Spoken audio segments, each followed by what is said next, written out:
Bona tarda i disculpeu el retard. Teníem problemes tècnics per a poder enllaçar totes les connexions. En tot cas, saludar-vos als que ens esteu acompanyant i també, evidentment, a la tinent d'alcalde de l'Osbel, regidora de Memòria Històrica, al senyor Xavier Cateura, investigador, divulgador històric i conferenciant, també a l'Andreu Queralt, periodista, investigador i molt coneixedor dels episodis bèl·lics i del que succeïa al nostre territori, i també, evidentment, a tots els que ens esteu seguint de forma telemàtica, ja que per les circumstàncies de la Covid no podem fer els actes com ens voldríem, és tindre-us aquí al davant i, en tot cas, el que volíem igualment era poder portar a terme aquesta conferència.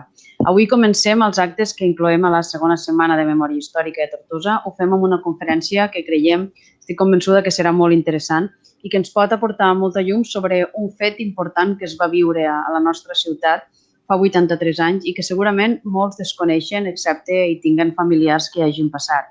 En aquest cas va ser l'exili forçós d'un nombre important de tortosins i de tortosines que van deixar la ciutat per la situació de la guerra i pels bombardejos. I van establir-se a Vic, a Osona, a comarques centrals. Molts ja no van tornar a la seva ciutat d'origen, malgrat molts van mantindre el vincle i van continuar molt pendents del que estava passant a Tortosa. Fins fa molt pocs anys encara, el dia del tortosí absent, teníem presència de vigatans que eren tortosins i que havien nascut aquí. Avui també unes quantes generacions de vigatans tenen part del seu origen a la nostra ciutat. De seguida, la regidora i els dos conferenciants ens donaran més detalls per fer-nos una idea més clara del que va passar i del que cal que recordem. En aquesta introducció jo només vull recordar tot allò que venim fent des de l'Ajuntament de Tortosa per tal de preservar la memòria d'un temps que va marcar a moltes famílies. A poc hem anat impulsant la recuperació de diferents espais, com és el refugi número 4, on els visitants poden viure en primera persona l'angoixa que van viure tortosins i tortosines en aquell moment, els nostres avantpassats, durant els bombardejos de la ciutat. Però també hem col·laborat amb el documental A les Fosques, del qual Andreu Queralt és un dels artífecs, en el qual també recull en primera persona les veus dels que van ser evacuats de Tortosa i van marxar a les muntanyes vivint com podien. Amb aquest mateix objectiu hem creat també la regidoria de Memòria Històrica perquè pensem que cal fer activitats que ens ajuden a entendre, a difondre, a que tots ho puguem conèixer millor, aquelles etapes històriques que han marcat la nostra ciutat i que moltes d'elles són molt desconegudes encara. Des d'aquí va sortir la idea de fer la Setmana de la Memòria Històrica i també tenim altres accions previstes que anirem implementant al llarg de l'any i que també aniran en aquesta línia. Per tant, ara, per tal de començar, passaré la paraula a la companya regidora Dolors. Gràcies, alcaldessa. Demanar disculpes també, com ha fet l'alcaldessa, per aquest petit retard. Saludar els dos conferenciants que tenim avui aquí entre nosaltres, l'Andreu Queralt i el Xavier Cateura, en aquesta mena de conferència tàndem que viurem esta tarda, i saludar, evidentment, a tots vostès que des de les xarxes, des del canal de YouTube de l'Ajuntament de Tortosa, ens segueixen esta tarda, com hem dit, perquè la pandèmia i la situació de la Covid no ens permet poder fer-ho d'una altra manera. Avui, com ha dit l'alcaldessa, encetem esta segona setmana dedicada a la memòria històrica. Recordem, l'any passat va ser una setmana dedicada a la memòria totalment telemàtica perquè les circumstàncies que estàvem vivint encara eren molt pitjors que les que tenim en aquests moments i no podíem fer-ho d'una altra manera. Però amb aquesta voluntat d'implementar aquesta setmana de la memòria, i com deia l'alcaldessa, el que volem és anar fent petits retalls de la nostra història per donar-la a conèixer a la ciutadania i per recordar-la. Així, en aquesta voluntat, encetem ara aquesta segona setmana dedicada a la memòria històrica, que anirà des d'avui, amb aquesta conferència que encetem aquesta setmana, fins al dissabte 17. I comencem avui en una data, a més, també molt significativa, 14 d'abril, 90è aniversari de la República, i també, per d'alguna manera, lligar amb aquells valors republicans de tants i tants lluitadors per les llibertats i per la igualtat i pels drets socials i civils de la nostra societat. Per tant, encetem en una data molt significativa. Jo només faré un breu repàs dels actes que tenim esta setmana i, això sí, presentaré els dos conferenciants, com he dit, en aquesta tàndem conferència que farem esta tarda. En aquest breu repàs, esta conferència que esta tarda comencem, demà dijous, dia 15, tenim dos actes, a les 7 i a les 7 i mitja de la tarda. A les 7 de la tarda, amb el Club de Lectura a la Biblioteca Marcelí Domingo de Tortosa, del còmic Maus, un còmic que està marcat també amb els fets bèl·lics de la Segona Guerra Mundial, un còmic molt interessant, guanyador en el seu moment d'un Premi Pulitzer, i a les 7:30 un acte també organitzat pel DEM d'Ebre i l'Associació Amics i Amigues de l'Ebre, que és el segon premi Petjades, un premi que està destinat a aquells alumnes de batxillerat que han fet treballs de recerca sobre memòria. Per tant, des d'aquí també la nostra felicitació per aquesta iniciativa tan important del DEM d'Ebre i de l'Associació Amics i Amigues de l'Ebre per fomentar entre el nostre jovent la recerca en temes de memòria. El divendres 16 tindrem a les 6 de la tarda també a la Biblioteca Marcel·lí Domingo la presentació d'un llibre que l'any passat se'ns va quedar al calaix, del Víctor Amela, Ens van robar la joventut, i al que també convidem a la gent a participar si així ho desitgen, demanant, evidentment, tiquet i entrada a través de la pàgina web de la biblioteca per a poder assistir-hi.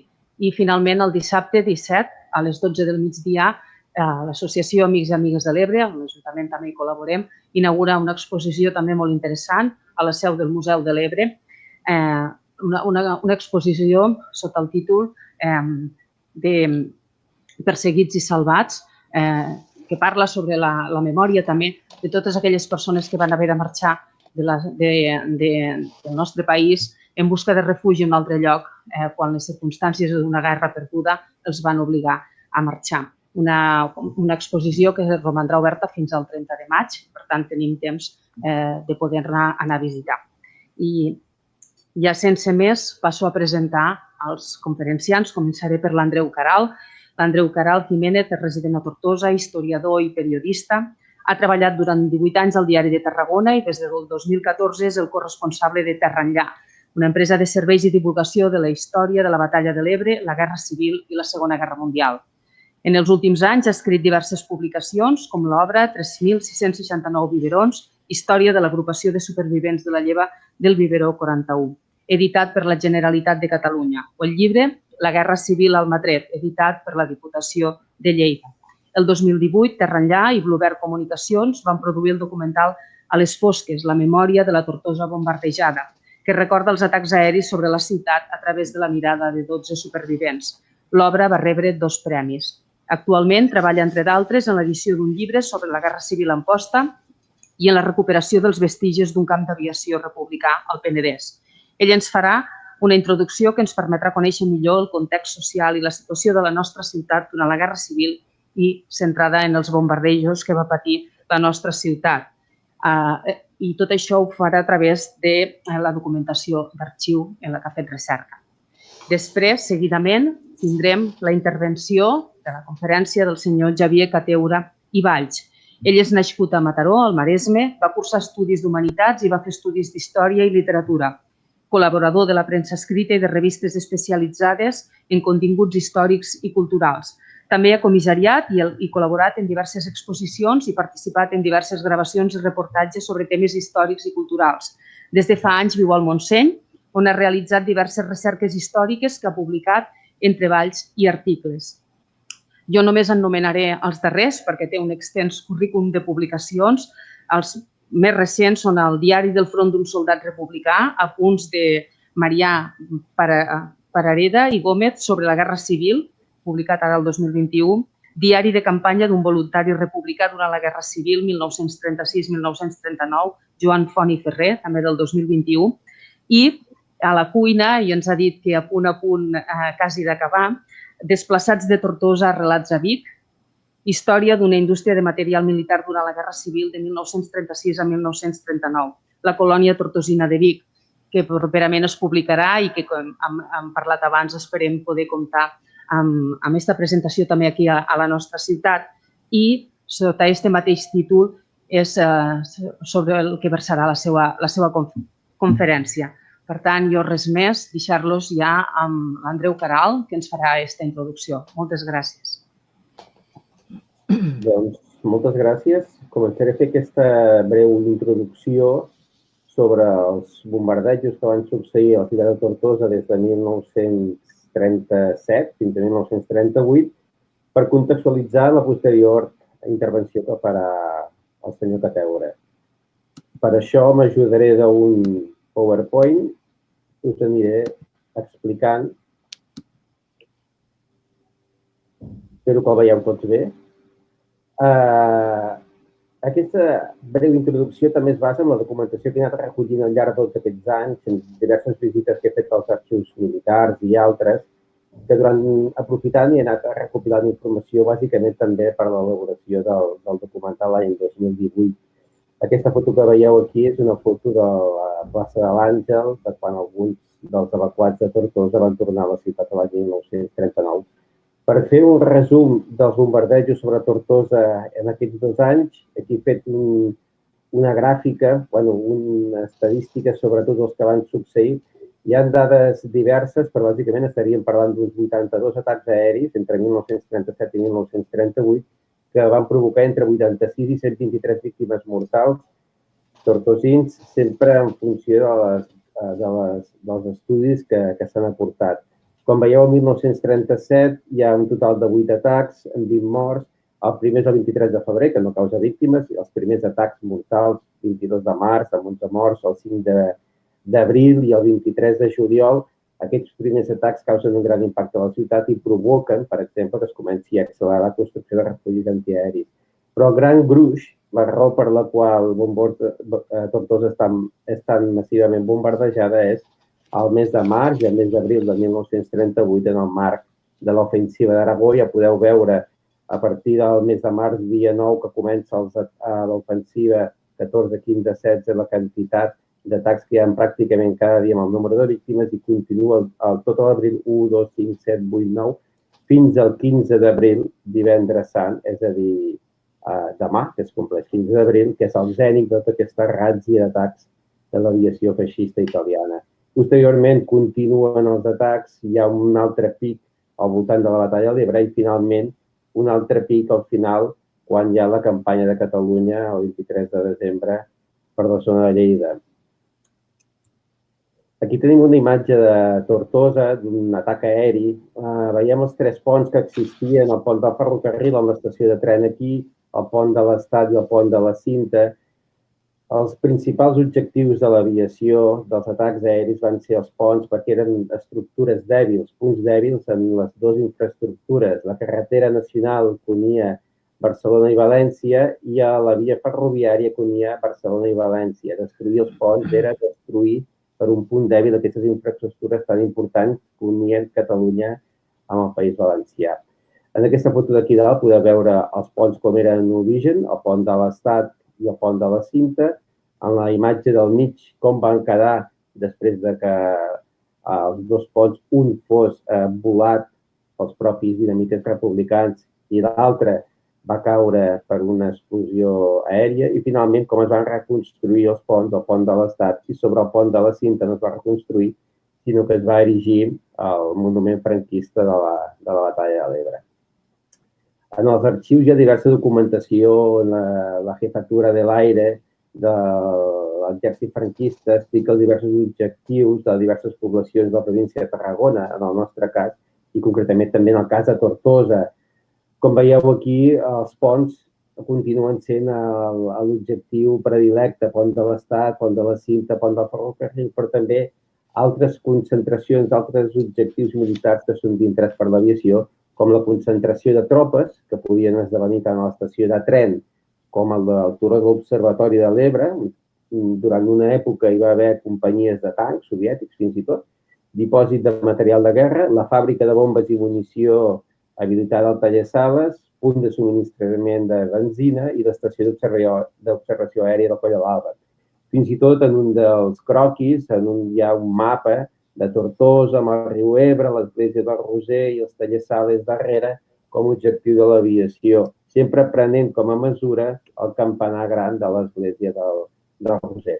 Els primers atacs sobre Tortosa, el 1937, van ser reproduïts a la premsa comarcal i van tindre un gran impacte. Per exemple, aquí tenim el diari Lluita, el primer atac que va produir 11 morts. El 22 de març, Tortosa per segona vegada està bombardejada pels corsaris de l'aviació feixista. I a l'atac del juliol, el diari El Poble, òrgan del Partit Radical Socialista, ales negres sobre Tortosa.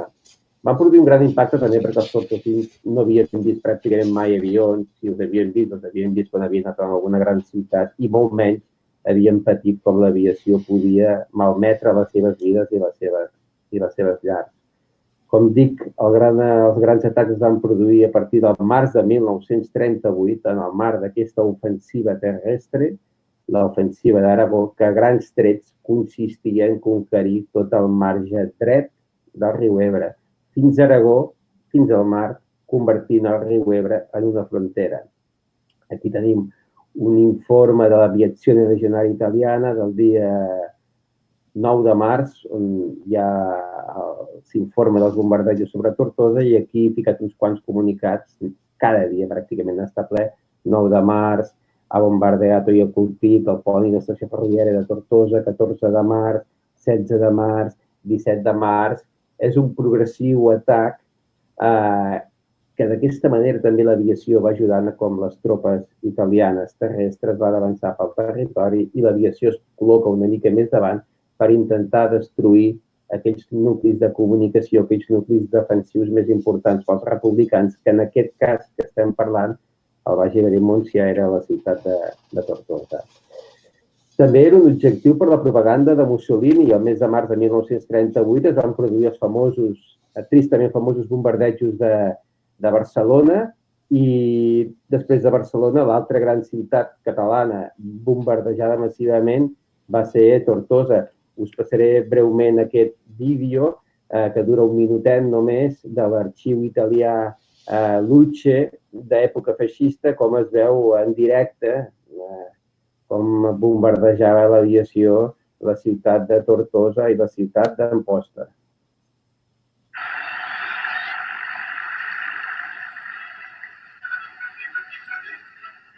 Els avions sortien de la base aèria de Mallorca i en un trajecte d'aproximadament una hora podien arribar aquí. Aquí veiem la ciutat de Tortosa, Castell de la Suda, els tres ponts, es tornen a veure els ponts i com cauen les bombes al barri de Ferreries, que estava molt menys habitat en aquella època que no pas ara. Davant d'això, el que va fer l'exèrcit republicà va ser col·locar bateries antiaèries a les zones més elevades de Tortosa per intentar impedir aquesta ràtzia d'atac.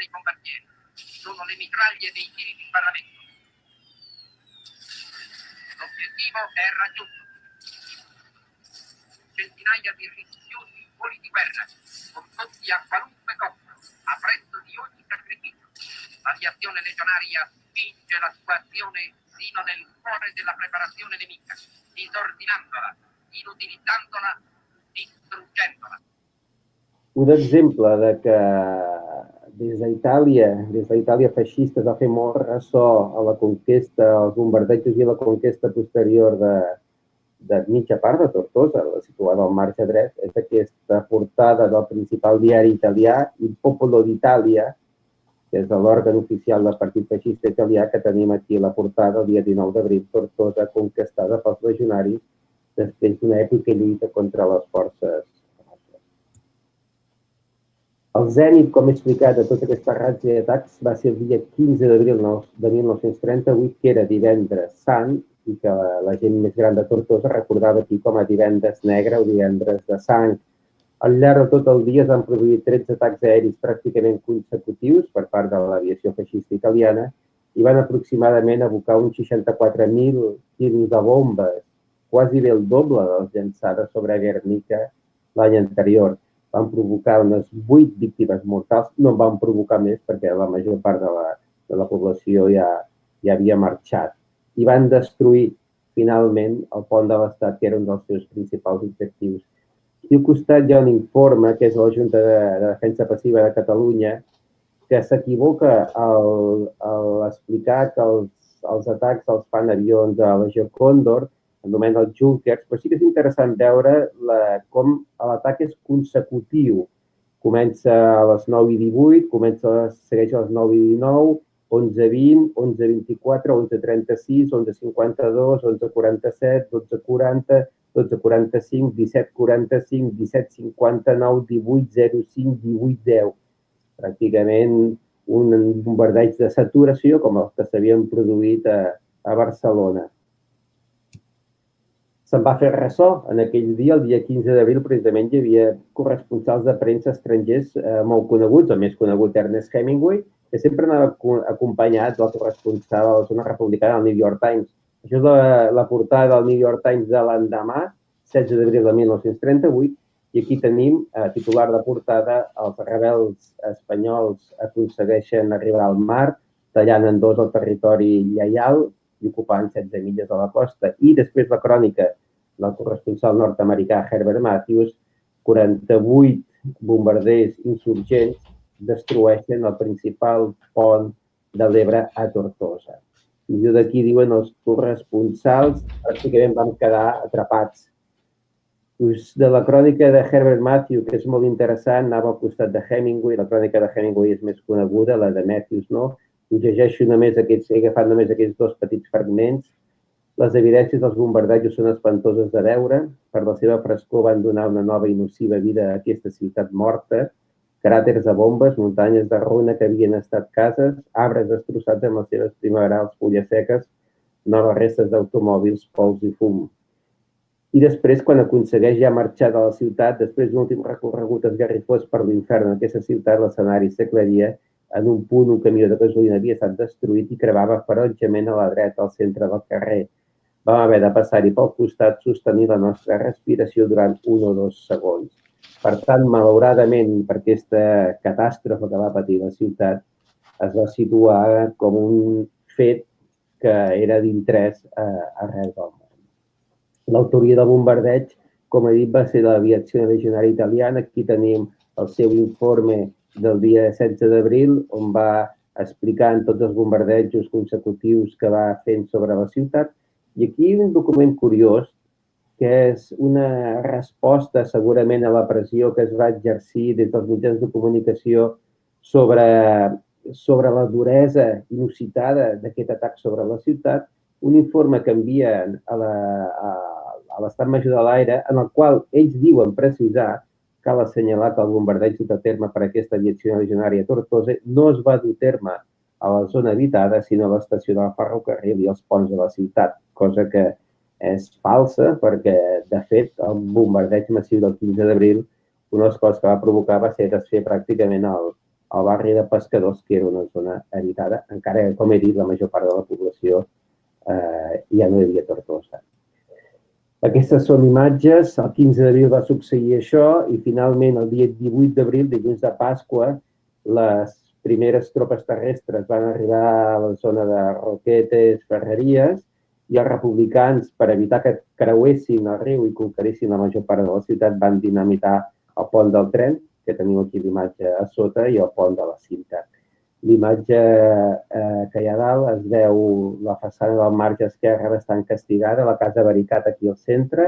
En aquesta zona d'aquí veiem el mercat municipal de Tortosa sense pràcticament sostre, i aquí encara el Palau Oliver de Bataller quan estava a la façana fluvial. Què va provocar això? La població es va evacuar. Això és un fet pràcticament inèdit a Catalunya. Només hi ha un cas similar a Lleida, però no de manera tan massiva com va succeir a Tortosa, que pràcticament no va quedar cap civil a la ciutat, i el riu es va convertir en front de guerra en el marge dret, ocupat per les tropes franquistes. Durant les primeres setmanes hi va haver les tropes italianes feixistes del Corpo di Truppe Voluntari, les unitats italianes i espanyoles a les Frecce Nere i Frecce Azzurre, fletxes negres i fletxes blaves. Com que el barri de Ferreries estava molt a prop del riu, el seu centre de comandament el van establir al voltant del poble de Reguers, on la majoria dels refugiats anaven, per exemple, a buscar aliment a les cuines habilitades allà. Per altra banda, al marge esquerre, doncs primer s'hi van col·locar les brigades internacionals. En primer lloc, la brigada Garibaldi italiana, que de fet van discutir, hi ha alguns testimonis que diuen que van discutir amb els feixistes italians sobre què estaven fent uns i altres aquí a la Guerra Civil. Posteriorment, la 14a Brigada Internacional Franco-Belga, que va ser precisament la protagonista de l'operació de la Batalla de l'Ebre per la zona de Camarado, també dins del terme de Tortosa. Què va fer la població civil que va marxar al marge esquerre?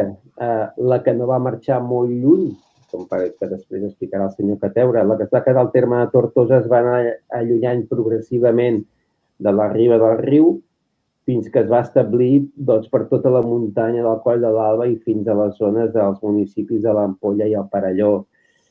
Els republicans van habilitar diverses pistes militars, aquesta és una de les més conegudes, el camí de Montserrada, Fullola, Burgà, i després aquesta d'aquí, que és la de Tortosa, Coll de l'Alba, Hostal del Ramon, Garriguells, Perelló. Mas de Lledó, que està a Vítem, és un mas on va acollir forces refugiats. A la zona de la bassa del Pobet de l'Amorós, a l'atoll de la Serra del Boix, hi va haver molt de trànsit de refugiats i també de militars republicans. Hostal de Don Ramon, també hi va haver era un nucli de comunicacions, de pistes, també hi va haver molt de trànsit, hi ha molts testimonis que en parlen. I una de les zones habitades, un dels nuclis disseminats en el qual hi van anar a refugiar-se els tortosins, va ser el despoblat dels Garriguells, que està entre l'Ampolla i el Perelló. Al cap de 9 mesos, finalment, després de la batalla de l'Ebre, que va acabar amb derrota republicana, es va iniciar el 23 de desembre de 1938 l'atac franquista per la zona del riu Segre i el 13 de gener de 1939, sense pràcticament trobar resistència, les tropes franquistes definitivament van creuar del marge dret al marge esquerre per conquerir el gruix de la ciutat. La ciutat havia quedat molt malmesa, no únicament pels bombardejos, com hem vist, sinó també perquè durant tots aquests 9 mesos l'artilleria dels dos bàndols van anar castigant el nucli urbà, tant un costat com a l'altre. En un informe de Josep Bayerri explica que d'aproximadament els 4.000 habitatges que hi havia al nucli urbà, 600 van quedar completament destruïts, només 1.000 dels 4.000 eren mínimament ocupables i la resta requerien de reparacions en major o menor grau. Es va dur a terme una reconstrucció al llarg de molts anys, aproximadament 20 anys. Es van invertir fins a 46,5 milions de pessetes i es van dur a terme més de 70 projectes d'obres que estan als seus llistats i una part dels projectes es poden trobar a l'arxiu comarcal del Baix Ebre. Això és tot. Moltes gràcies per aquesta breu introducció i ara sí que donem pas a la conferència del senyor Cateura. Moltes gràcies, Andreu, i ara sí podem escoltar el senyor Xavier Cateura. Senyor Cateura, gràcies. Bona tarda a tothom, senyora alcaldessa, regidora, amic Andreu, i a les persones que no veig. Bona tarda a tots. Per mi és un compromís parlar dels tortosins als tortosins, però m'atreviré i faré una mica d'història sobre aquells veïns que en uns moments tan difícils de la nostra història van ser desplaçats de Tortosa. Com deia José Saramago, hem de recuperar, mantenir i transmetre la memòria històrica, perquè es comença per l'oblit i s'acaba en la indiferència. El mateix Saramago va deixar escrit que som la memòria que tenim i la responsabilitat que assumim. Sense memòria no existim i sense responsabilitat potser no mereixem existir. Penso que és una bona reflexió, ja que memòria i responsabilitat haurien d'anar sempre juntes. Va ser arran de les recerques que faig sobre la Guerra Civil, bàsicament a Vic i la comarca d'Osona, que unes persones em van parlar d'uns refugiats que havien arribat, d'unes persones que havien arribat de Tortosa, refugiades a Vic. Estirant del fil vaig anar trobant alguns descendents de tortosins que em van fer 4 cèntims. A partir d'aquí això em va intrigar perquè és un tema que no coneixia. Com heu dit abans, jo soc del Maresme, fa 20 i tants anys ara que visc a la comarca d'Osona i, per tant, desconeixia totalment aquest fet. I a partir d'aquí va ser quan vaig començar a cercar documentació, imatges i començar a fer entrevistes a les persones que en sabien o en podien dir alguna cosa. però caldria fer un doble circuit, diguéssim, d'investigació, no? Per un costat, buscar documentació en els arxius públics i després d'haver escoltat les entrevistes intentar confrontar-ho si era veritat o no era veritat el que em deien. Haig de dir, però, que ha sigut bastant feixuc poder saber alguna cosa des d'aquí a Vic sobre aquells refugiats i sobre el que realment succeïa dins la colònia tortosina bàsicament durant l'època que va durar la Guerra Civil i que van estar produint material militar. O sigui, recuperar la memòria oral abans que el temps esborri records, converses, etc., sense oblidar, investigar i recopilar les fonts escrites, com he dit abans. I sense oblidar tampoc ni les hemeroteques ni els arxius d'imatges. Ja sabem, per això, que amb la memòria oral sovint es pot caure en les trampes que para la memòria o en les reconstruccions fictícies dels records. Afortunadament tenim els arxius i els documents. Com s'ha explicat, durant la guerra, Tortosa va ser una població aterrida pels constants bombardejos. Els haig de confessar que quan vaig submergir-me llegint els bombardejos que va patir la vostra ciutat, la sang se'm va glaçar a mesura que llegia el que va succeir al llarg de tants i tants dies mentre m'imaginava les persones que ho havien de suportar. Bé, algú per això ha anomenat la Guernica catalana, Tortosa, no? Recuperar la història i vivències dels desplaçats de Vic ha estat possible gràcies als biguetans tortosins, fills dels que van haver de marxar i que han volgut explicar-me el que els havien dit els seus pares, ensenyar-nos les fotografies que han guardat al llarg dels anys com un apreciat record d'un temps passat i explicar-me també les seves vivències personals en aquella colònia tortosina que va funcionar durant més de 30 anys a Vic i que senten molt, però molt seva. Alguns que he parlat, alguns d'ells, sembla que encara hi visquin, perquè van passar la seva infància i ho van viure intensament. Però deixeu-me fer una falca. Potser pensareu que no té res a veure això que vaig a dir ara. Abans heu esmentat que jo visc al Montseny. Doncs bé, aquells tortosins del 38 no eren pas els primers que es van assentar a les terres d'Osona. Famílies del Baix Ebre ja havien arribat a finals del segle XIX i ho tornarien a fer un cop acabada la Guerra Civil. Eren carboners, que venien aquí al Montseny una ara visió. Aquests homes que, segons Guerau de Liosta, el poeta que potser ha cantat aquest massís més bé que ningú, deia que aquests carboners són negres i lluminosos, nissaga de titans, en la negror dels rostres ofèn el blanc dels ulls. Per rossegar deixalles tenen queixals com trulls, són malcarats, miren la gent com uns infants. Aquí aquells homes van aportar noves tècniques per la cocció del carbó, l'anomenada pila tortosina o carbonera de manxa, diferent de la pila que s'havia fet aquí des de sempre. En fi, dit això, la investigació i un llibre que preparo sobre els homes i dones desplaçats de Tortosa durant la guerra i que es van quedar arrelats aquí a Vic, pretenen ser un reconeixement, a més d'un homenatge senzill però sentit i que crec necessari, sobretot per la gent de Vic que majoritàriament ara ho desconeix. A tots els tortosins que van venir a aquesta terra biguetana mentre aquest país nostre patia una guerra fratricida. Molta gent com jo mateix que desconeixen el que va passar.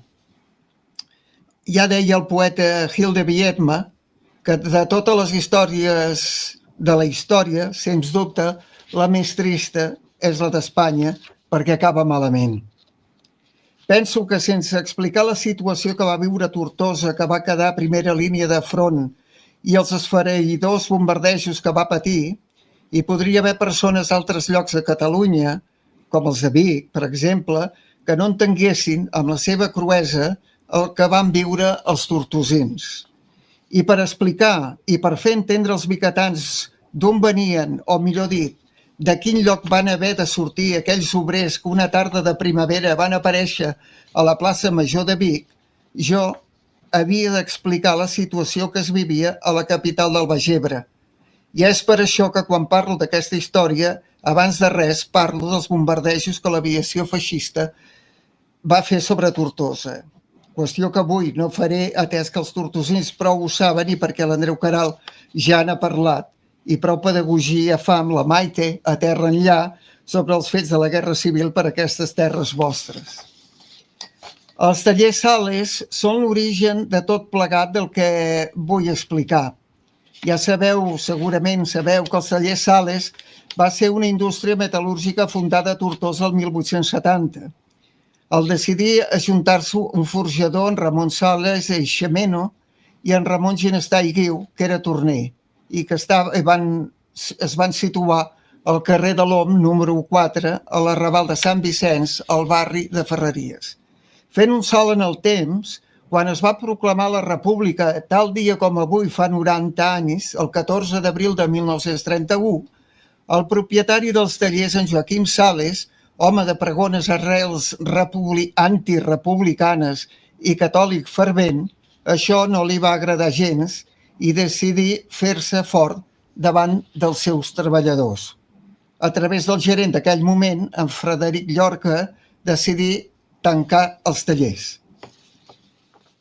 Al gener del 32, els tallers Sales van presentar el primer conflicte laboral a Tortosa. Van declarar-se en vaga per l'acomiadament d'un company. Ja al juny del 33, els obrers es van reincorporar a la feina, però davant l'incompliment de les propostes que els hi havien fet, es van declarar en vaga de braços caiguts i es van tancar dins dels tallers. L'empresa va cridar a la Guàrdia Civil, que hi va fer acte de presència. Davant d'aquella situació de conflicte laboral, el 5 d'agost la gerència ordenà el tancament dels tallers, quedant al carrer 120 treballadors. El dia següent, un delegat governatiu es va desplaçar a Tortosa per mitjançar en aquest i en altres conflictes laborals que hi havia per aquesta zona. És llavors, a finals de 1933, quan un grup de persones, Soler, Vilàs, Castelló i Mauri, amb la cooperació d'alguns antics obrers dels tallers Sales, van obrir uns altres tallers mecànics. Els tractava de metal·lúrgica de l'Ebro. Fins que a l'agost del 36, d'acord amb el Front Popular, els antics obrers dels tallers Sales s'incauten de l'empresa. El 21 d'agost es convoca una assemblea per tal que tots els acomiadats del dia 5 d'agost del 33 acudeixin als locals de la CNT per seleccionar els homes que hi treballaran altre cop. El president de la comissió organitzadora era Ramon Garcia, membre del comitè antifeixista de la ciutat, de qui parlarem més endavant a l'acabar la guerra. En aquella comissió organitzadora dels nous tallers, a més de Ramon Garcia, hi figuren Josep Cano Buch, un altre nom que cal retenir, perquè el trobarem més tard, un tal Cavaller, Sol, Domingo i Andreu. Diuen que va donar-se tota la plantilla i força moral als treballadors de l'antiga fonedora Sales, els quals es convertiren en tallers Sales col·lectivitzada. Val a dir que a finals de setembre de 1936 els tallers encara figuraven amb el nom de Tallers Sales S.A. Si bé es parlava de la Comissió Obrera dels Tallers, el que indica que el nom de Construccions Navals i Terrestres es va adoptar una mica més endavant. El 24 de setembre de 1936 es convoca els treballadors dels antics tallers Sales a una assemblea local de la CNT. Un dels punts de l'ordre del dia era seleccionar treballadors. Durant la guerra, en Joaquim Sales i Omedes, el propietari que havia sigut d'aquests tallers, va marxar de la seva ciutat amb la família cap a Saragossa, que era zona franquista, on sembla que el 1948 va morir. Al setembre del 37, els antics tallers Sales, com la majoria d'empreses privades, van ser col·lectivitzades. Una de les tasques que feien alguns dels obrers era, a banda de la fabricació de cartutxeria i obusos, reparar tancs russos. La filla d'un d'aquells treballadors m'ha explicat que els russos, quan anaven als tallers, els hi donaven llaunes de carn amb aquells que tenien contacte i que els tractaven molt bé. Com a anècdota, també em va dir que els russos els hi deien en els obrers tortosins que havien de posar-se guants, que si no es farien malbé les mans, ja que havien tingut alguns accidents. I veien que aquí no hi havia costum d'utilitzar guants per aquestes feines. La Generalitat de Catalunya, el 7 d'agost de 1936, va crear, amb els recels del govern de la República, la Comissió d'Indústries de Guerra, que va col·lectivitzar sobretot les indústries siderúrgiques i químiques. El seu responsable va ser en Josep Tarradellas. Era una comissió que depenia del govern de la Generalitat, el Comitè de Milícies i els obrers. La majoria eren afiliats a la CNT. El 20 d'agost del 37 va ser nomenat interventor delegat de la Generalitat de Catalunya a l'empresa col·lectivitzada Construccions Navals i Terrestres, Vicenç Roda i Martí, d'acord amb els treballadors de l'esmentada empresa. Es calcula que 200 empreses treballaven per aquesta Comissió d'Indústries de la Generalitat, arribant a tenir aproximadament uns 50.000 treballadors. La creació d'aquest grup d'indústries militars va ser un gran esforç material i humà que va rebre per part del govern de l'Estat molt poca atenció i consideració. Més avançada la guerra, a partir d'octubre del 37, sobretot després dels fets de maig, l'estructura que havia creat la Generalitat va passar a mans del govern central, el govern de la República Espanyola. Va ser el 18 d'agost del 38 quan es va publicar un decret del govern de la República pel qual s'expropiaven les indústries de guerra de la Generalitat. Els malentesos entre el govern central i Catalunya no són res nou ara mateix, no? Com que la situació bèl·lica anava mal borràs per les forces republicanes i els tallers de les construccions navals i terrestres corrien el perill de caure en mans enemigues, els seus treballadors van haver de marxar de la ciutat. Era primordial salvaguardar la producció bèl·lica. Sembla que va ser a finals del 37 que van sortir de Tortosa una primera columna de camions militars. Aquests camions anaven carregats amb maquinària i el material dels tallers per traslladar la producció cap a un indret més segur que es va declarar secret.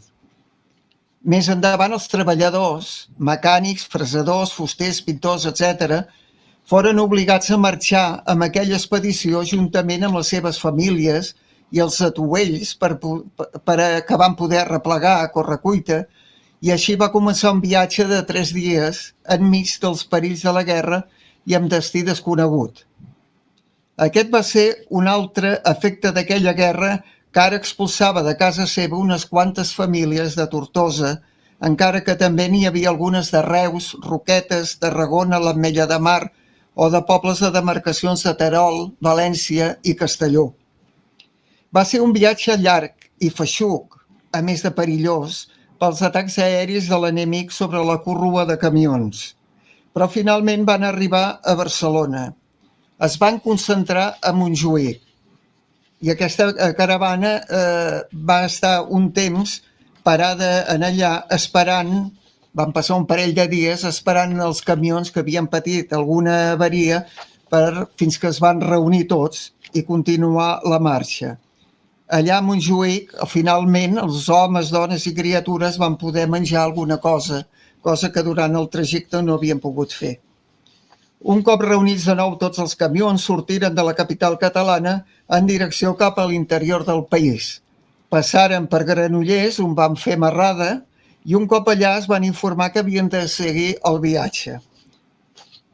Quan van arribar a Vic, els camions, sense saber on havien de baixar les persones que portaven, així com el material, van anar a parar a la plaça Major.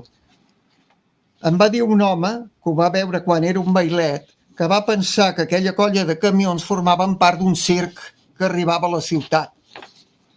Aleshores van ser dirigits a les afores de la ciutat, cap a la carretera de Manlleu, prop de la qual els terrenys d'un mas anomenat Berguedà que encara avui hi ha l'antiga palleria de la família Gudiol, que havia tancat ja feia uns anys. I eren uns locals prou grans per a muntar-hi els tallers i poder seguir fabricant material militar. Segons un informe de l'Ajuntament de Vic, consta que durant la segona quinzena d'abril del 38 els tallers, construccions navals i terrestres es van instal·lar a la ciutat de Vic. No cal tenir massa imaginació per intuir com devien viure aquelles famílies allà, en unes naus sense condicions per ser habitades. Homes, dones, criatures, convivien en un espai insalubre i sense les mínimes condicions de vida ni d'higiene. Sortosament, aquelles criatures avui en queden, bé, en quedaven 8, avui ja no sé quantes en queden, que havien nascut a Tortosa i que havien vingut amb els seus pares, amb els iaios, etc. I que encara es poden donar el seu preciós testimoni. Més de 100 persones convivien en aquell vell edifici sense cap intimitat. Cada família en un àmbit tancat, a falta d'obra, amb uns llençols o una manta que separaven una família de l'altra. Amb el temps, com veurem, es va poder anar arreglant i compartint aquells espais, a més d'arranjar el pis de l'edifici que havia servit per a secador de pells. Aprofitant els viatges que feia algun camió que anava de Vic a Tortosa per recollir més material o maquinària, algunes famílies dels treballadors que no havien marxat abans van anar també cap a Vic. L'abril de 1938, Carme Ferrer, amb la seva filla de 2 anys, a la que hem pogut entrevistar també, marxaven de Cambrils, on s'havien refugiat degut als bombardejos i que van anar cap a Vic. Van fer el viatge en un dels camions que anaven a recollir màquines i més material als tallers abandonats de Tortosa per traslladar-ho tot a Vic. El cap de família havia arribat a Vic a finals de l'any anterior amb la primera expedició de camions. L'home, en Josep Gombau i Valls, que era mecànic, no havia volgut que l'acompanyessin sense haver vist abans en quines condicions havien de viure. L'arribada dels forasters de vora l'Ebre no va ser ben rebuda per a tothom. Feia temps que a Vic havien arribat molts refugiats, molts, d'altres llocs de la península assajats per la guerra o perquè els seus pobles havien sigut ocupats per les forces rebels. Pensem que Vic tenia una població aleshores de 15.000 i escaig habitants. Fins l'agost del 38 hi havien arribat 2.432 refugiats que estiguessin registrats. A la comarca d'Osona, també a finals d'agost del 38, s'estima que hi havia 12.600 refugiats, amb tots els problemes que això comportava d'alimentació, allotjament, etc. I ara veien arribar uns camions carregats amb més refugiats de totes les edats que alguns miraven de reüll perquè els veien com a rojos. Aquesta etiqueta va durar tot un temps a Vic, que diversos testimonis m'han explicat que quan anaven a comprar en alguna botiga o així, d'alguna manera se'ls marginava i això que he dit, no? Se'ls miraven de reüll perquè els tenien com uns rojos. Pensem que a Vic, l'anomenada Ciutat dels Sants, sempre havia dominat un catolicisme conservador. Catalanista, sí, però d'un catalanisme conservador i catòlic. No totes les famílies van ser instal·lades a la palleria, a l'antiga palleria de Can Gudiol, ja que algunes foren enviades a algunes cases del centre de Vic o, per exemple, a alguna masia d'un poble a la vora de Vic, com és Malla, el Mas Ricard, perquè el seu propietari, que quan van entrar les tropes va venir vestit de falangista de dalt a baix i els va fer fora a tots els tortosins a patades, i allà hi van residir un temps, unes poques famílies, mentre els homes cada dia havien d'anar o a peu o en bicicleta fins als tallers de Vic. L'antiga adoberia ara Tallers Mecànics per la Indústria de Guerra, ben aviat fou coneguda com la colònia dels Tortosins o colònia tortosina. Avui en dia encara hi ha gent gran, que encara anomena aquell espai, que avui en dia és una fàbrica de rentadores industrials, encara allò, aquell edifici transformat avui en dia, és la colònia tortosina. 3 de les dones d'aquells obrers que van marxar de casa seva estant embarassades van tenir els seus fills a Vic. Una altra, a l'octubre del 38, va tenir bessons en el mas Ricard de Malla, els petits Josep Maria i Lluís Maria, Sol i Sans, que em van explicar que aquests, després de la guerra, van retornar a Tortosa. Durant la retirada, soldats de la columna Líster van passar per Vic. Ens han explicat que un tortosí, en Ramon Garcia, que tenia els seus pares allotjats a Malla, va passar per allà per a saludar-los abans de travessar la frontera amb un germà seu. Més endavant tornaré a parlar d'aquests germans Garcia. Les tropes del general Franco entraren a Barcelona el 26 de gener de 1939. Pocs dies més tard, el 10 de febrer, arribaren a la frontera francesa. A Manlleu hi havia una societat anònima Serra, que durant la guerra es deia Constructora Ibèrica Maquinària Serra, i el seu propietari era un tal Josep Serra, que va continuar durant la guerra sent el director, raó per la qual, encara que fos col·lectivitzada l'empresa, però per aquesta raó després seria jutjat per responsabilitats polítiques. Aquesta va ser una empresa molt important per a la fabricació de material militar, tant a Manlleu com a Vic. Entre els productes armamentístics que es produïen en aquesta empresa feien bombes de mà, espoletes i forjaven obusos. Una de les màquines que va aixecar més expectació aleshores, perquè era capaç de triar les bales segons el pes i la mida, havia sigut comprada als alemanys que l'havien utilitzat durant la Primera Guerra Mundial. Aquesta fàbrica, com tantes altres, va ser objectiu de l'aviació feixista. El 20 de gener del 39, el mateix dia que havien bombardejat Vic, sembla que l'atac pretenia destruir aquesta indústria. L'edifici per això no va ser tocat. Potser pensareu per què parlo d'aquests tallers, però més endavant veureu el per què. Vic no disposava de cap tipus de defensa davant dels atacs de l'aviació rebel. Els objectius militars a destruir principalment era un aeròdrom i les indústries militars de petits tallers metal·lúrgics.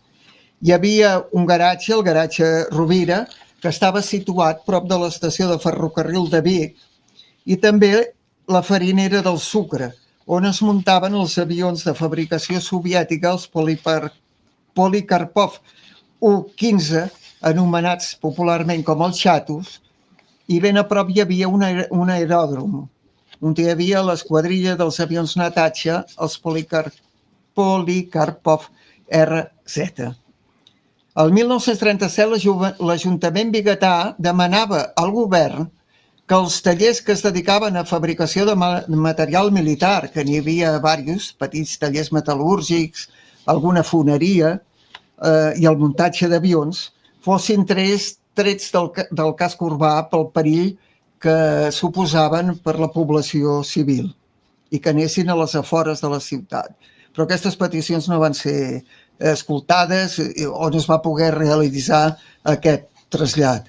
La que sí estava fora de la ciutat justament era construccions navals i terrestres que de fet no va patir durant el que quedava de guerra ni pels bombardejos. Pensem que en aquest garatge Rovira que muntaven els xatos, que arribaven per via fèrrea desmuntats, hi treballaven 125 mecànics. Després de l'entrada de les tropes franquistes a Vic, el 2 de febrer de 1939, la gent intentava sobreviure com podia en una postguerra de fam, estrapelo i misèria. Es va patir una molt llarga postguerra, com sabem. Aquells primers anys van estar marcats per la repressió contra els enemics reals o no del nou règim. Tothom era sospitós i tothom necessitava un aval com a dicte al glorioso movimiento nacional. Si no tenies això, malament rai. Tampoc podies trobar feina. La llengua catalana va ser prohibida mentre proliferaven les denúncies, consells de guerra, desterraments, confiscacions, empresonaments i molta por. Mentre no gaire lluny, al Camp de la Bota, allà a Barcelona, se seguia afusellant després d'uns judicis sense cap garantia. Si la vida era difícil pels vigatans, més ho era per aquells refugiats arribats a vora l'Ebre que ara veien davant seu un futur sense feina ni mitjans de vida. Tornar a Tortosa era pràcticament un somni impossible. Com ha explicat ja l'Andreu, la ciutat havia estat massacrada pels bombardejos i la cruenta batalla que hi havia hagut a tota la zona del riu Ebre feia difícil l'enyorat retorn a la seva terra.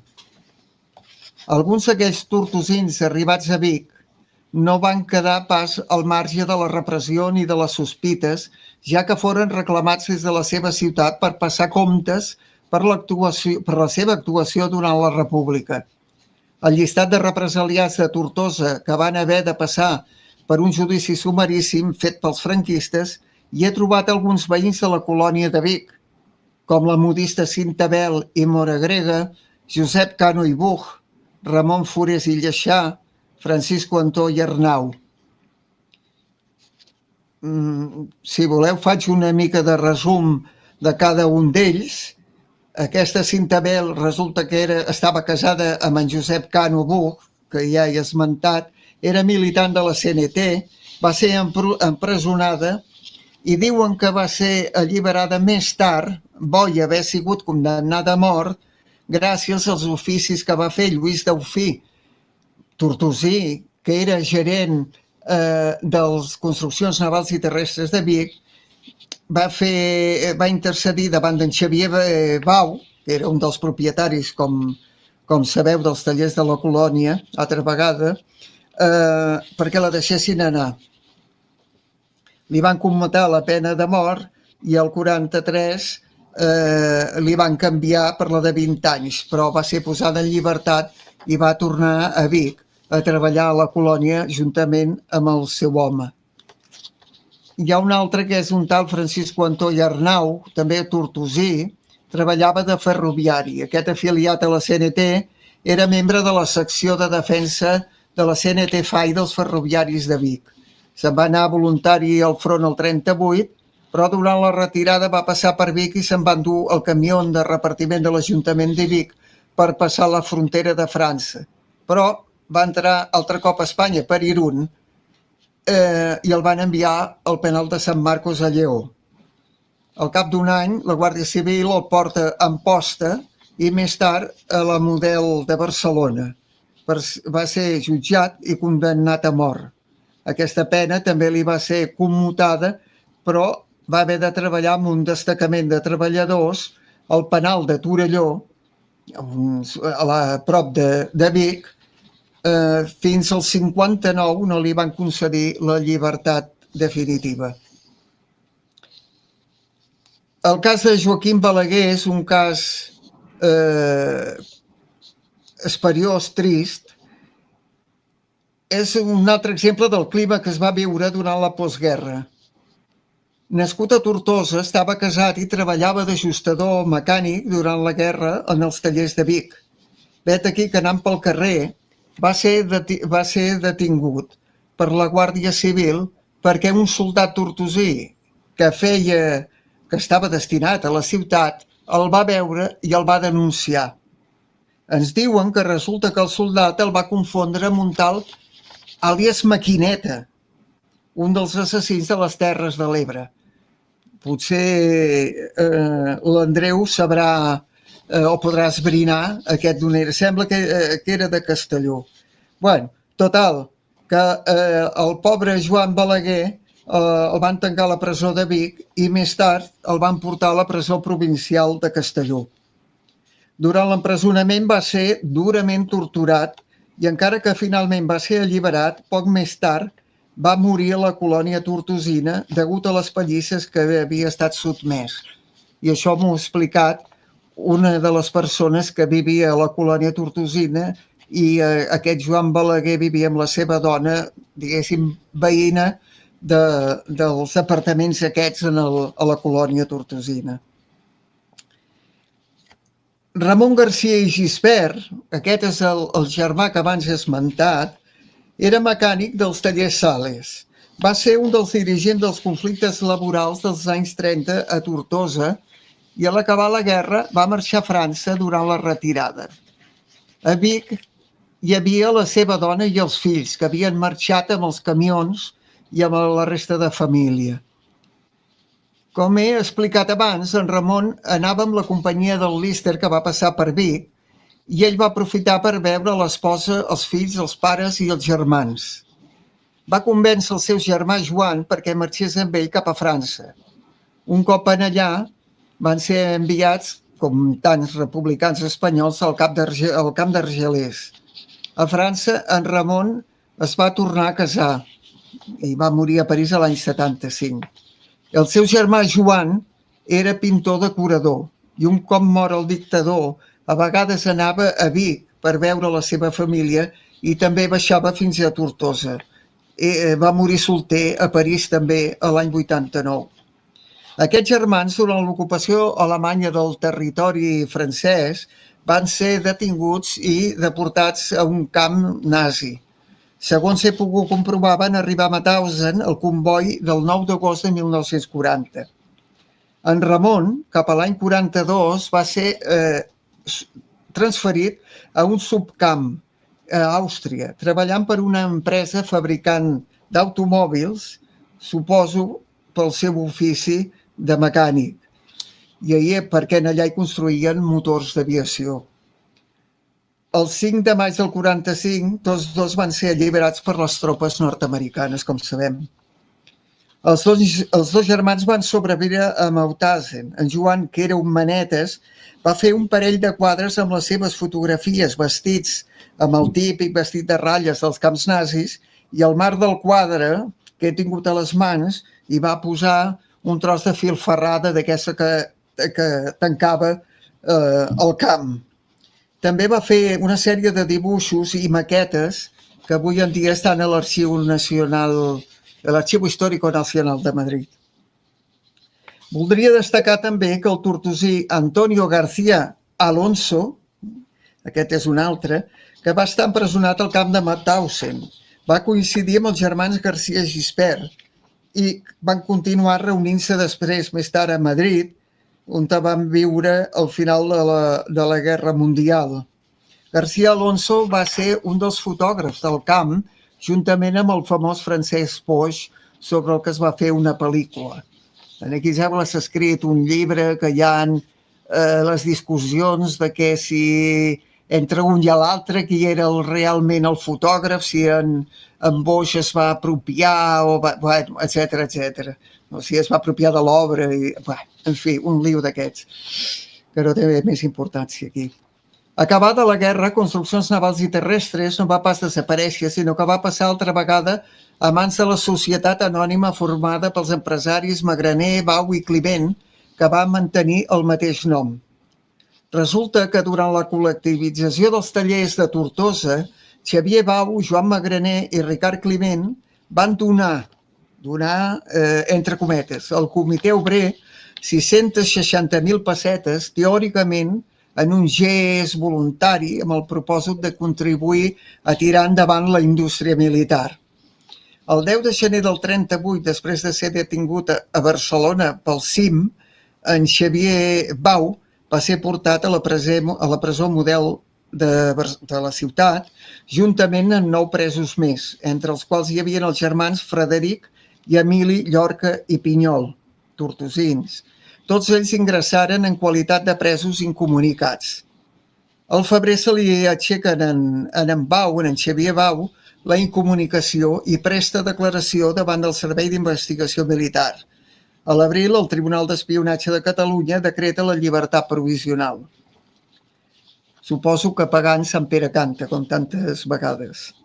El juliol de 1942, en Bau fa una declaració davant el jutge, el qual explica que quiere hacer constar el declarante que por sentencia de la Comisión de Incorporación Industrial Mercantil número 2 se falló, después de amplia prueba, que las máquinas y enseres de la industria metalúrgica establecida en Vic y procedente de Tortosa había sido adquirida por el dinero arrancado por la violencia a los señores don Ricardo Climent, don Juan Magranet y el declarante, no habiendo tenido directa ni indirectamente ninguna intervención en el uso que de ellos se hizo durante la Revolución.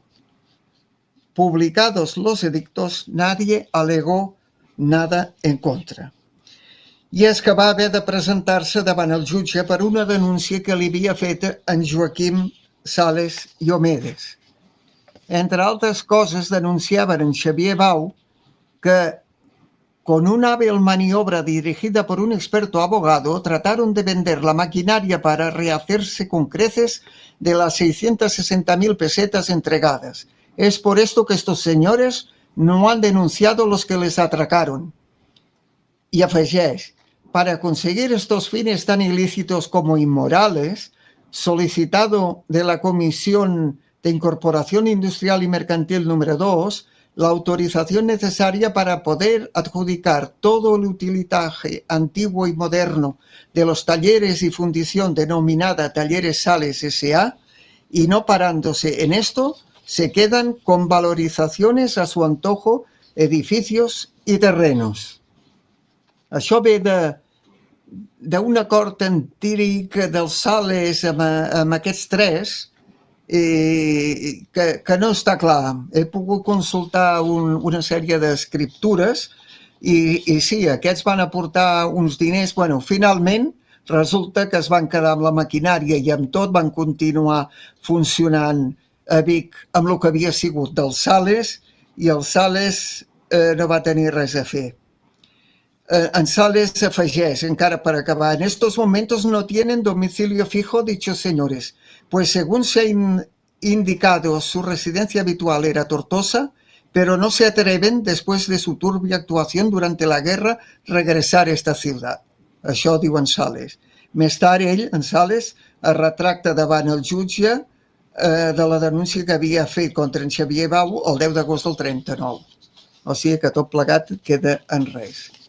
Hi ha un personatge important en tota aquesta història, no sé com anem de temps, que és en Lluís Daufí.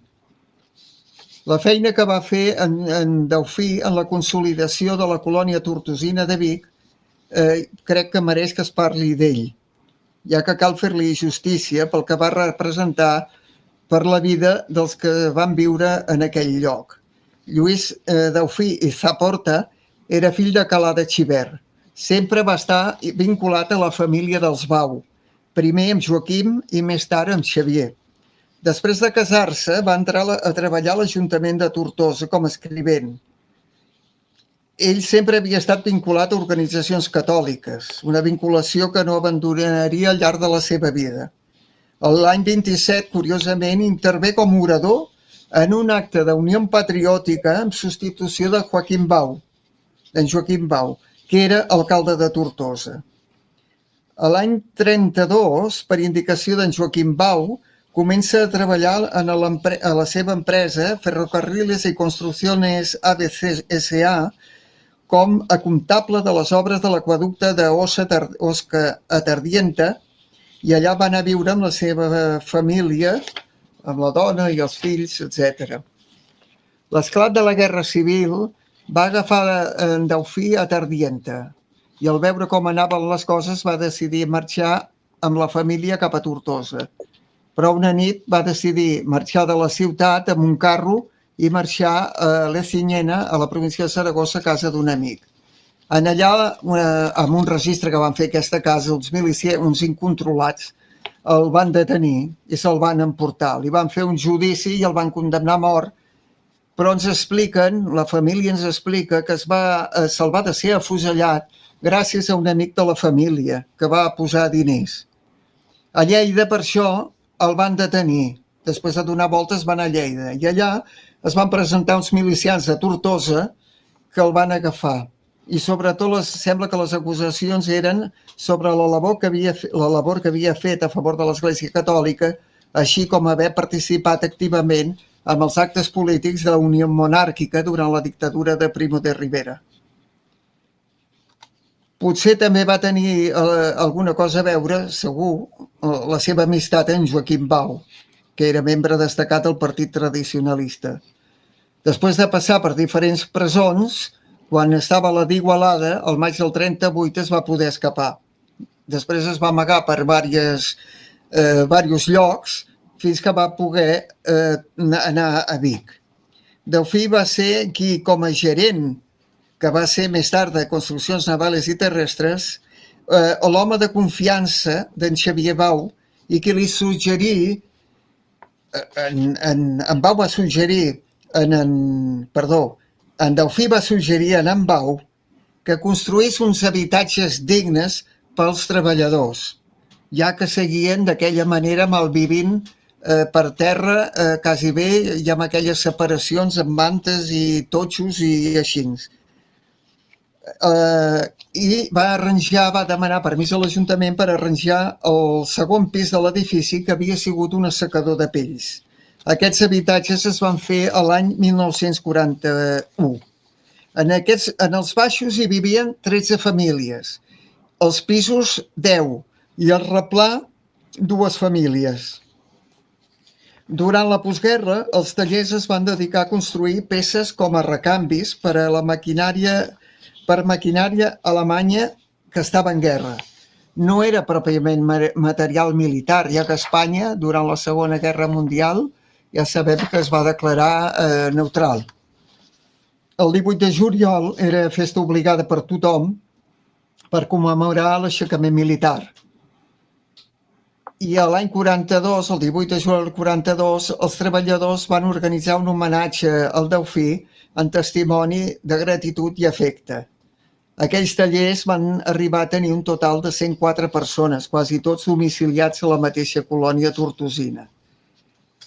De totes maneres, cal dir de passada que la relació de Delfí-Bau no va acabar massa bé i el senyor Delfí se les va veure magres per sobreviure a Vic amb la seva família.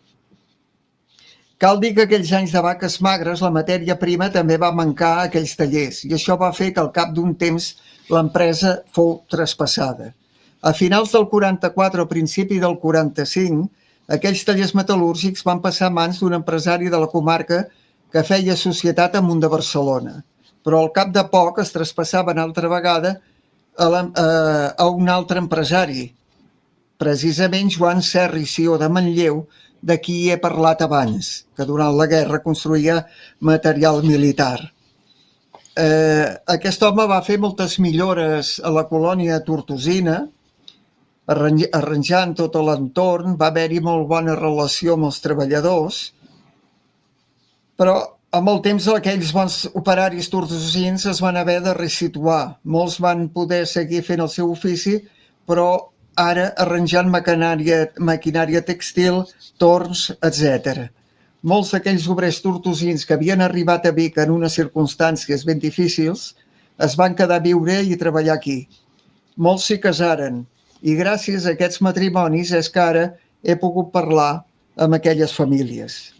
Aquí es van celebrar diversos matrimonis entre tortosins o tortosines amb biguetans o biguetanes, o entre els mateixos tortosins, com els Pla, en Vilaplana, la Peira, hi ha cognoms que segurament són molt corrents a Tortosa, Pla amb Canalda, Martí amb Solà, Grau amb Garcia, Forés amb Roure, Pinyol amb Blancafort, Cano amb Conill o Cullell, Cano amb Sala, Mola amb Tanyà, Mola amb Canalda, etc. Però aquells rojos, com massa sovint els anomenaven, no oblidaven pas la seva ciutat ni la seva patrona, la Mare de Déu de la Cinta, o la Verge de la Cinta, no sé com l'anomeneu correctament. Amb la resta de les beines de Mauser que havien fabricat per l'exèrcit popular, es van fer una fosa per a una imatge que havien encarregat a l'escultor tortosí en Ricard Cerveto, que en va fer el motllo. I l'1 de setembre de 1940, Festa de la Cinta, la van col·locar aquest padró es va col·locar davant la porta dels tallers. La imatge la va beneir aleshores el bisbe de Vic. Posteriorment, l'escultura es va col·locar en una fornícula a la façana lateral de la colònia. Això amb el canvi de propietaris entremig i amb el pas dels anys. La Festa de la Cinta, que es feia el primer diumenge de setembre, el dissabte abans també s'havia fet una missa per als difunts tortosins de Vic, a l'església del Remei, que és on ara hi ha aquesta imatge. Al vespre, a la plaça, davant dels tallers, s'hi feien o s'hi havien celebrat balls populars que també hi anaven els tortosins. Els treballadors també van construir una cucafera que sortia a la vigília de la Festa de la Cinta, mentre les pubilles tortosines repartien el panoli. I a tall d'anècdota em van explicar que amb la gent que va sortir de Tortosa en plena guerra també va arribar un gos, que aleshores era un cadell, el que cridaven amb el nom de Fai. Un nom que un cop acabada la guerra, esclar, li van haver de canviar i de Fai va passar a dir-se Blai, que al gos li devia sonar ben bé igual. Hi ha algunes fotografies que es veu ben bé una colla de treballadors de la colònia amb aquest gos.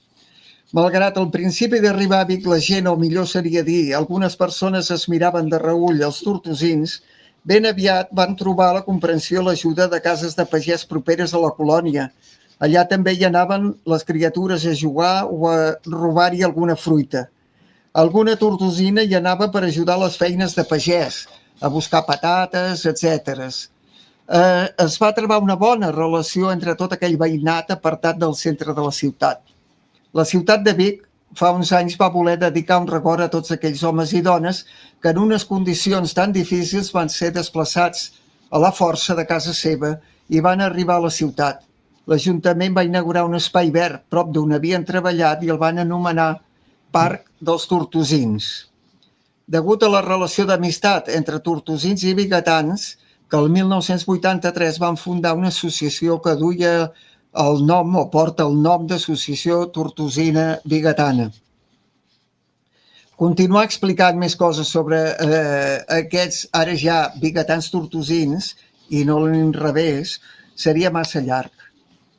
Abans d'acabar, però, voldria aprofitar aquesta ocasió que m'ha donat l'Ajuntament de Tortosa i la Regidoria de Memòria Històrica per a demanar als tortosins que ens estiguin veient que em facin arribar les esmenes als errors que hagi pogut escoltar, així com fer-me arribar noves dades que sàpiguen sobre els tallers Sales o sobre construccions navals i terrestres, atès que quan s'investiga sobre aquells anys de la nostra darrera guerra mal anomenada civil, és bastant difícil trobar i contrastar informacions. Després de la guerra, ningú va voler parlar. Moltes gràcies.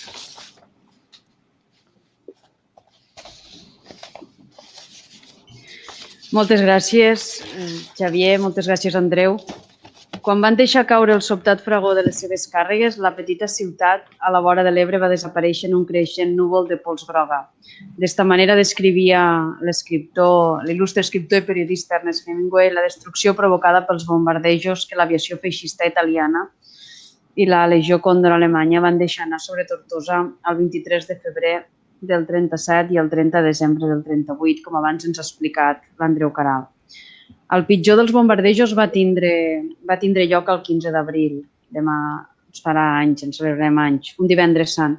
Durant 10 hores va caure a la ciutat més de 64 tones, abans ens ho recordava l'Andreu, llançades per l'aviació, i barris sencers de la nostra ciutat van quedar arrasats, centenars d'edificis a terra i la ciutadania evacuada cap a les muntanyes, cap als masos, o cap a altres ciutats també de Catalunya, i entre estos hi trobem els tortosins de Vic, que ara n'hem conegut molts i molts detalls que ens ha explicat el Xavier.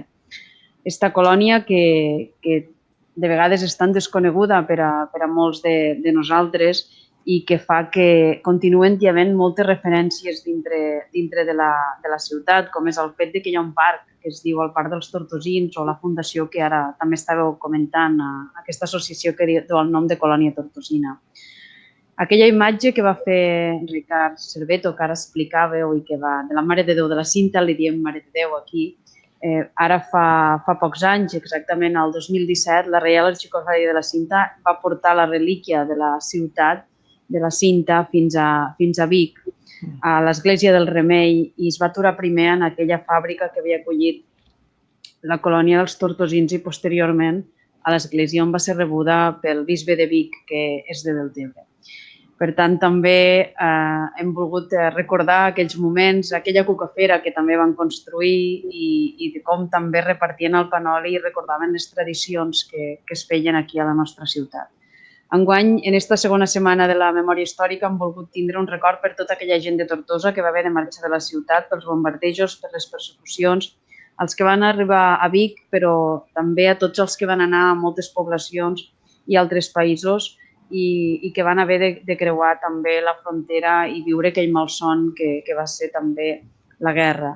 Gràcies als dos conferenciants, a Xavier Cateura i Andreu Caral, per ajudar-nos a fer aquest homenatge i gràcies també a la regidora de Memòria Històrica, Dolors Bel, així com a la resta del personal de l'Ajuntament que us heu involucrat per fer possible aquest acte que és tan necessari perquè ens fa recordar la nostra història. I el fem avui, 14 d'abril, que recordem que fa 90 anys el president Macià va proclamar la República Catalana.